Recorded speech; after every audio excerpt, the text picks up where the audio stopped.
What's up, guys? So I've gotten some questions on where I make some avatars that people have been seeing across my different socials, and where I go is Picrew. Think of it as an updated Bitmoji. Picrew is in Japanese. It's a Japanese website, so don't be discouraged when you see it like this on your Google search bar because it's safe. So once you click on it, you can translate it into English. That way you can have a little bit easier time scrolling through it. So what I love about Picrew is that it's all by independent artists, and artists are sharing their artwork. So instead of it just being a one type avatar, each of these are going to be unique and different depending on the art style. So you can have totally fun with it, doing avatars that look more anime-ish, some that look cartoony. There's even some on here, if you really go through and scroll through, um, that look like Pixar-ish, so you can have a lot of fun with these. Oh, this is the perfect time for me to say, because there's like this one right here. I do want to say that some of these are going to be lewd, a little gory. There's nothing that's going to show full on nudity, but that's just some content warning for the younger audience that do might want to use this. So, educators out there, just be warned. If you do want students to make avatars, what I would do was link them directly by copy and pasting the actual one that you want them to use to make it safe, so they're not scrolling through all of these and they might come across something that they're not supposed to. Yeah, this is Picrew. It's really awesome. I love going through these. So let's go through how you actually make one. So this is the one that I use a lot because it has cats, and this one too because it has cats. And this one's my absolute favorite one because the cats look just like mine in real life. I have a calico and this orange cat here.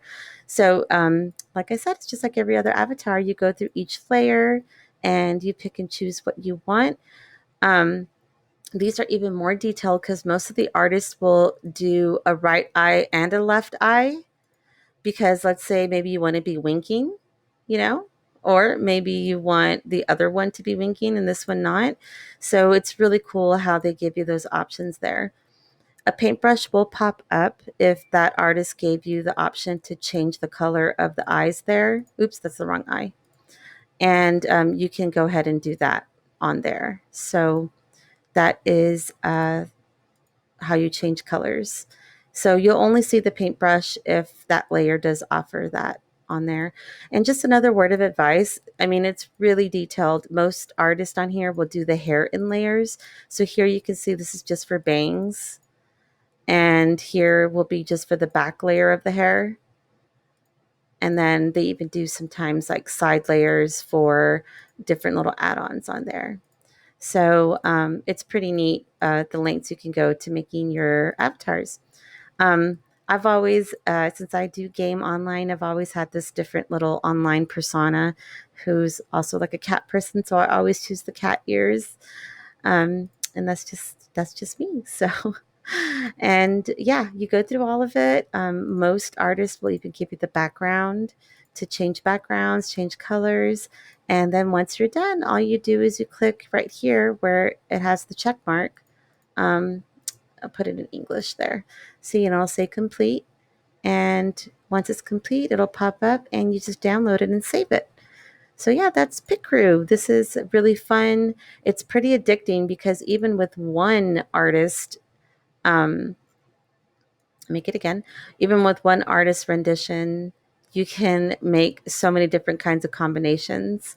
So going through all of them here can be a little daunting, but it is really fun.